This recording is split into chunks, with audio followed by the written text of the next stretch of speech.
And welcome live to the Palace Theatre here in Manchester. Now, we're here today to talk about really the new West End, because there's two big musicals on here at the moment. There's The King and I, which will be at on Monday, live here in Manchester. But today, we're in an incredible musical, a musical that I saw many years ago, and you never really forget it. It's a very passionate and emotional musical, and the star of the show is Vicencio. I must have got that wrong. No, you got it right, mate. Close enough anyway. Robert Vicencio. Thank you very much for talking to us today. It's a real pleasure, because this is an amazing musical, isn't it? Absolutely. I think it's one of the most strongest and most powerful musicals that you could actually see at the moment. It's been around for ages, and nobody's really topped the music, in my opinion, because there's some really difficult pieces, and I'm sure from your point of view, it must be quite draining to be singing these emotional songs every night. Absolutely. I think, there's Les Mis and Martin Guerre, and of course King and I that's out here at the moment, but in itself, the songs in the music, or in this musical, is absolutely fantastic, and once again, very, very powerful. We'll talk more about the show in a minute, Rob, but let's talk about you, because you've had an interesting career. You've done Jesus Christ Superstar, and you also did an interesting production for John Lennon, didn't you? Correct. Well, actually, I just did the film of Jesus Christ Superstar, and then I did my own. I produced a concert in the West End at the Palace Theatre, and basically it was the 20th anniversary of John Lennon's death. It was a commemoration to that, which was absolutely fantastic. Why did you want to do it? Well, actually, my business partner was a big Lennon fan, and we did some research, and no one was going to do anything for it. So we said, well, let's do it ourselves. What have you enjoyed doing the most? Because I know you've been in this musical quite a lot. You've toured with it, you've done it abroad, and now you're here in Manchester touring up and down the country. What do you want to do, and what have you done before that you've enjoyed that tops this? I think, I'm enjoying myself now. I did film, and I did a couple of Hollywood films, which was absolutely fantastic. Doing my own stuff, which is also an incredible thing. And, of course, in the future, what I'd love to do is obviously theatre, or maybe even produce and direct my own musical. So I think it's all in the same line, same industry.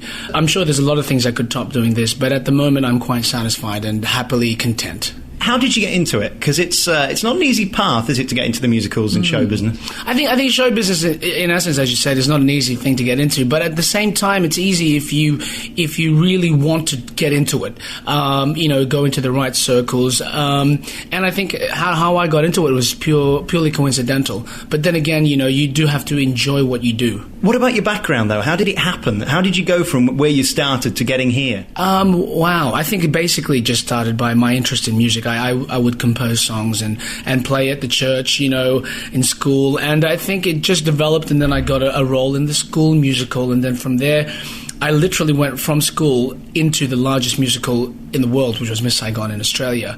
Someone said, hey, why don't you try and audition for the show? And I said, yeah, why not? Gave it a shot, and I got in. Well, yeah, actually, it's meant to be the baddie in the show, the stereotypical bad guy. But really, the way I've been trying to portray this guy is someone who's quite vulnerable, is a real person, and is only really doing what he's doing because he truly, utterly loves Kim, who is Miss Saigon. So really, I'm hoping that when I die...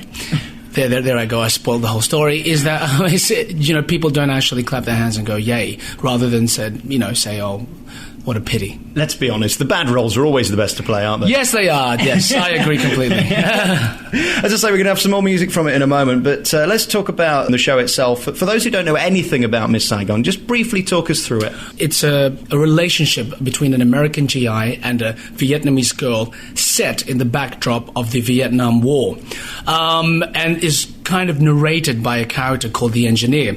Where I come into the story is I basically play the person who is in love with Kim. I play her, say, long-lost cousin who has been and will always be in love with her, but she's obviously not in love with me and is in love with the American guy who is my sworn enemy. That's pretty much the story in a very loose nutshell. Yeah. We'll talk about what you want to do in a minute. Let's have a bit of Boublil now. Just set the setting for this song, because it is probably one of the most emotional songs I've ever heard, ever. Yes, well, Boublil is set in Atlanta. It's basically, I believe, about 3 years after the war. And Chris's best friend, John, has set up a foundation to help all those children who have... and this actual foundation actually exists today in Saigon, to actually help the children that Americans have left behind. And thus the song is called Boublil, which means the dust of life. it's an interesting role, as you said, and an exciting role to play, I'm sure. Absolutely. Well, Thuy, basically starts off as a peasant, but say Viet Cong, and because of his love for Kim, because of his passion and insistence on finding Kim, he raises in ranks and is soon to be a commissar or general.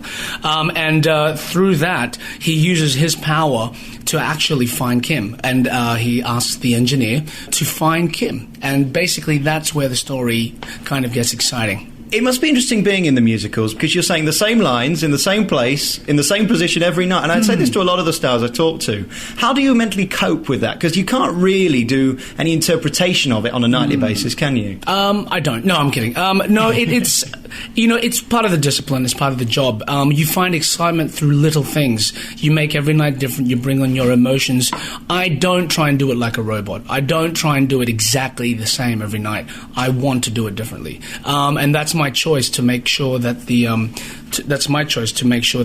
character remains fresh every single time. And in terms of, to answer your question also, the role is a simple role. I mean, it's not on every time. I do have a great break and get shot and then come back later in Act 2. But essentially, it's a very good role, brief, powerful, and exciting. As I say, we can't underestimate the emotion and the passion in this show. We've said it many times.